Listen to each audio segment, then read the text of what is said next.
नमस्कार दोस्तों। आपने हमसे किचन के बारे में बहुत सारे सवाल किए, तो इन सवालों को ध्यान में रखते हुए हम एक पूरी सीरीज़ बना रहे हैं, जिसमें आप आपका किचन आसानी से डिज़ाइन कर पाएँगे। इसे चालू करते हैं पहले सिविल वर्क ऑफ किचन से। सिविल वर्क चालू करने के पहले सबसे पहले हमारे ज़हन में ये सवाल आता है कि लेआउट कैसे हो किचन का? तो पूछते हैं प्रवीण जी से। हेलो प्रवीण। हाय। तो सबसे पहला सवाल यही है कि लेआउट कैसे हो? काउंटर हम कैसे ले करें? प्लेटफ़ॉर्म स्टाइल जो है वो कई तरह के होते हैं, जैसे parallel platform, linear platform, L shape platform, C या यू शेप प्लेटफ़ॉर्म्स। तो इसी में ही बहुत सारे लोग जो हैं वो कन्फ्यूज़्ड होते हैं। तो आइडियल सिनेरियो कैसा है कि पहले आप तो ये जज करें कि आपका एंट्रेंस कैसा है किचन का और विंडो कहाँ प्लेस्ड है। दूसरा आपको फैक्टर ध्यान में रखना है कि आपका लेआउट कैसा है, मतलब शेप कैसा है आपका किचन का, जैसे स्क्वायर है या रेक्टेंगल है। ये जज करने के बाद डिसाइड करना आसान हो जाएगा।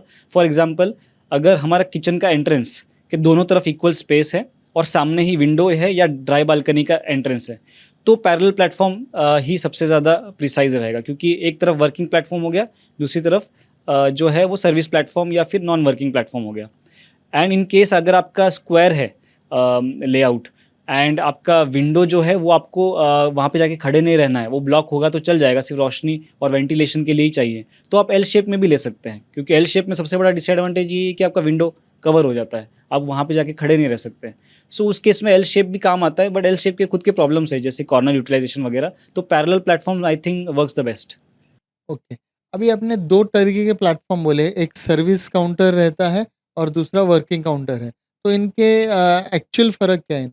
जो मेन वर्किंग प्लेटफॉर्म है उस पे आपका मेन चूल्हा रहेगा एंड उस पे बहुत बार सिंक होता है या फिर नहीं भी होता है, बट उसका जो साइज़ होता है वो कुल मिला के ज़्यादा बड़ा होता है, क्योंकि उस पे इक्विपमेंट्स आपको रखने होते हैं। एंड जो सर्विस प्लेटफॉर्म है वो या ज़्यादातर या तो खाना तैयार होने के बाद वहाँ पे रखा जाता है, या तो कोई कोवर्कर है या 2 लेडीज़ है या फिर 2 जन काम कर रहे हैं, तो वहाँ पे थोड़ा बहुत वर्किंग कर सकते हैं, जैसे सब्ज़ी काटना वगैरह, या फिर वापस डाइनिंग टेबल भी उससे अटैच होता है बहुत केसेस में ओपन किचन में। तो सर्विस काउंटर यानी कि वहाँ पे जाके रख दिया, फिर डाइनिंग टेबल पे डायरेक्ट सर्व कर सकते हैं उससे, और मेन काउंटर पे तो सारा वर्किंग होता है। और ये आइलैंड प्लेटफ़ॉर्म क्या चीज़ है? Island platform is basically a foreign concept, जहाँ पे आइलैंड ये जो वर्ड जो उसको डिस्क्राइब करता है कि वो सब किसी वॉल से जुड़ा हुआ नहीं है। वो फ्री फ्लोटिंग है, सिर्फ़ ज़मीन पे रखा जाता है उसको। एंड वो किचन ऐसे, जब आपके पास फ्लोर एरिया ज़्यादा है, तो आप उसको चूज़ कर सकते हैं, उसको सब तरफ से एक्सेस करने के लिए। वो आप वर्किंग भी यूज़ कर सकते हैं, सर्विस भी यूज़ कर सकते हैं, या कंबाइंड यूज़ भी कर सकते हैं उसको। तो ओपन किचन में होता है वो यूज़। येस, ओपन किचन में आप उसको यूज़ कर सकते हैं, बहुत अच्छा भी लगता है वो। अभी सिंक के बारे में आप थोड़ा बताइए। सिंक के लिए तो प्लम्बिंग पॉइंट लगेगा और एक्सटर्नल पॉइंट लगेगा। तो वो तो सिविल काम ध्यान रखते हुए करना ही पड़ेगा, वो तो चेंज नहीं कर पाएँगे। हाँ, उसका सबसे पहले आपको डिसीज़न ये लेना ही पड़ेगा कि आपका प्लेटफ़ॉर्म कहाँ आना है। प्लेटफ़ॉर्म कहाँ आने के बाद आपको सिंक का पोज़ीशन सेकंड मोस्ट प्रायोरिटी है। एक बार आपने वहाँ पे सेट कर दिया, उसको बाद में हिला भी नहीं सकते, और प्लम्बिंग का काम है तो बहुत रिस्की है। पानी का काम तो क्या, एक बार सीपेज शुरू हो गया तो फिर उसको रिपेयर करना बहुत ही मुश्किल है। तो एक बार सेट कर दिया सही जगह पे, मोस्टली वर्किंग प्लेटफ़ॉर्म पे ही रख देंगे कोने में एक तरफ, तो अच्छा है। और अगर आपका सर्विस प्लेटफ़ॉर्म पे रखते हैं तो उसका डेप्थ थोड़ा ज़्यादा लेना पड़ेगा आपको, क्योंकि बहुत छोटे सिंक लेके कुछ ज़्यादा फ़ायदा नहीं होता है।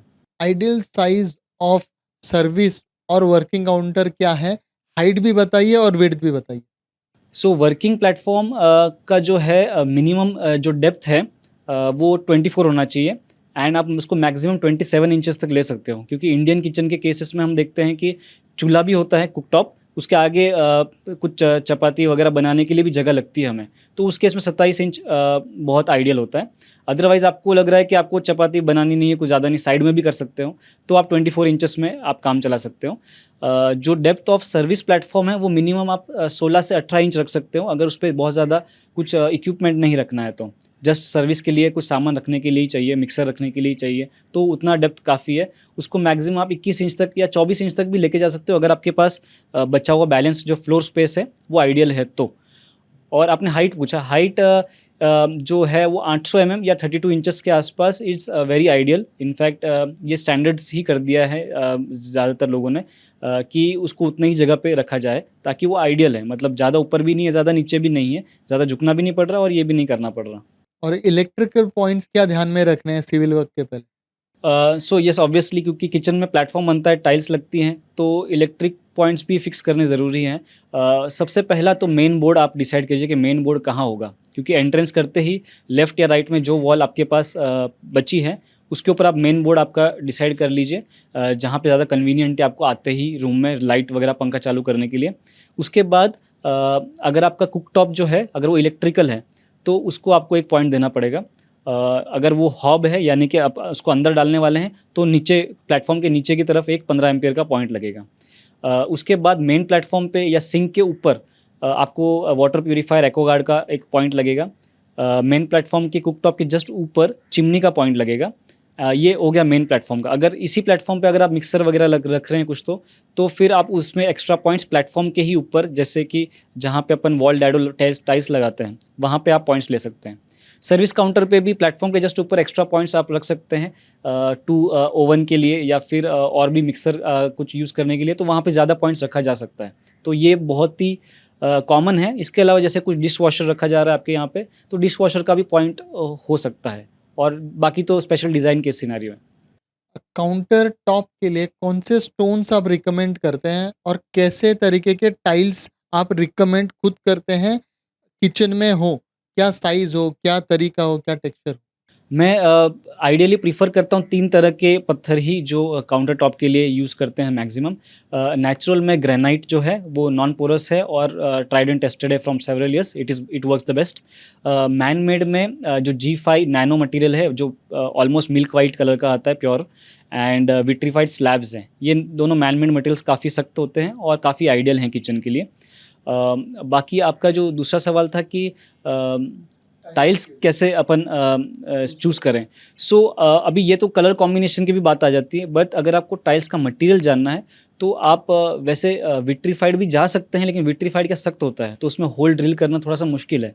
तो कोई भी सिरेमिक बेस्ड टाइल्स आप चूज़ कर सकते हैं, उसमें भी काफ़ी सारी वैरायटी है। वो कलर कॉम्बिनेशन आपको वो तो एक पूरा जब डिस्कस करेंगे तब कलर कॉम्बिनेशन की भी बात कर सकते हैं। तो ये जो किचन में टाइल काउंटर के ऊपर लगाते हैं, अगर पूरे किचन में टाइल लगाना चाहिए कि नहीं? वैसे तो काफ़ी आइडियल है किचन में पूरे वॉल्स पे टाइल लगाना, क्योंकि क्या है ना, उधर बहुत धुआँ वगैरह होता है, तेल के छींटे वगैरह उड़ते हैं। और उसके लिए क्या है, फिर दीवारें इतनी गंदी हो जाती है कि उनको साफ़ करना बहुत ही मुश्किल है। अगर आप वॉल्स पे टाइल लगा लेते हैं तो इट इज़ रियली गुड। आपको साफ़ करना, मेंटेनेंस आसान हो गया आपके लिए। एंड सिर्फ ये ध्यान रखिएगा कि उसको थोड़ा-सा अलग लीजिए, थोड़ा सिंपल लीजिएगा, क्योंकि क्वांटिटी अगर ज़्यादा है, मात्रा में अगर उसको बहुत ज़्यादा आप एम्फसाइज़ या बहुत ही फ़ोकस आने वाला टाइल ले रहे हो, तो फिर किचन दिखने में अच्छा नहीं लगेगा। सो कोई भी प्लेन कलर ले लेंगे बाकी सब वॉल्स के लिए, तो it works the best. And kitchen के काउंटर के नीचे टाइल लगानी चाहिए? 100% क्योंकि वहाँ पे क्या है कि कुछ सामान हम रखते हैं, और सामान रखने वक़्त कुछ भी तेल का भी सामान होता है या फिर प्लम्बिंग पॉइंट्स अपन कंसील करते हैं, तो वहाँ से पानी आने का, लीकेज आने का भी चांसेस होता है।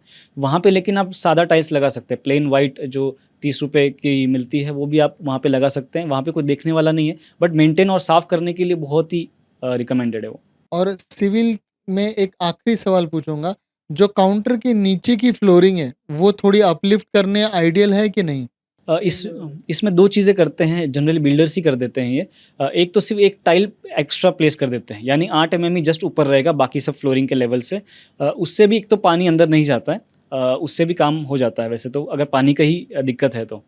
दूसरा, बहुत लोग क्या करते हैं बिल्डर्स के, एक 3 इंच के ऊपर एक और स्लैब दे देते हैं, भले वो मार्बल का दें या कोई भी मटेरियल का दें। तो वो भी काफ़ी लोग क्या करते हैं कि नीचे से फिर झाड़ू मारना और क्लीन करना भी आसान होता है उस केस में, बट आपका जो बचा हुआ बैलेंस ट्रॉलीज़ के लिए जो हाइट बचती है, वो फिर थोड़ी-सी कम हो जाती है।